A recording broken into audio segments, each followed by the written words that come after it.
Après une année 2011 mitigée, la clientèle étrangère fait cet été son grand retour dans les grands magasins. Ici, 3 nationalités se démarquent, les Japonais, les Russes et les Brésiliens.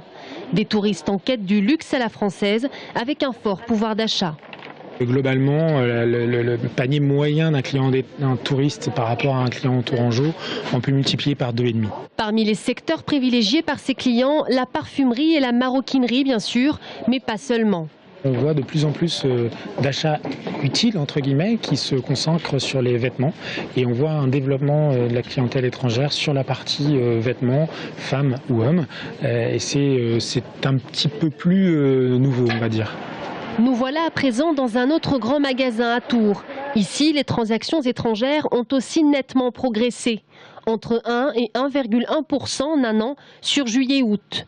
Si l'on regarde plus précisément d'où viennent ces touristes, l'Europe de l'Ouest se place en première position, suivie de l'Europe du Sud et des États-Unis. Arrive ensuite la Chine, puis l'Europe de l'Est. Ici, sur ce stand de maroquinerie de luxe, la clientèle asiatique est légion, une clientèle exigeante. Ils savent tout à fait ce qu'ils veulent. Ils peuvent même arriver avec des feuilles internet qui ont été imprimées. Et ils viennent avec leur modèle de sac. Ils savent ce qu'ils veulent. Donc on leur laisse le temps quand même d'essayer. C'est des gens qui prennent le temps d'essayer. Ils sont très pointilleux. Donc on peut les orienter, mais en général, il faut les laisser tranquilles. Ils font leur choix et après, voilà, on est à leur disposition.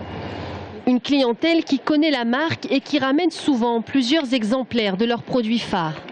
Ils adorent le pliage Longchamp, vraiment. Alors, ça peut être différentes formes, différentes couleurs, mais ils sont très informés.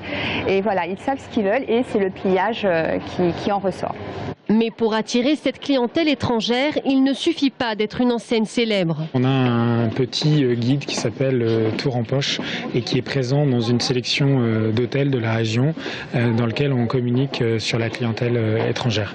Si la clientèle étrangère a cet été sauvé la mise des grandes enseignes, les magasins de luxe indépendants, eux, peinent à tirer leur épingle du jeu.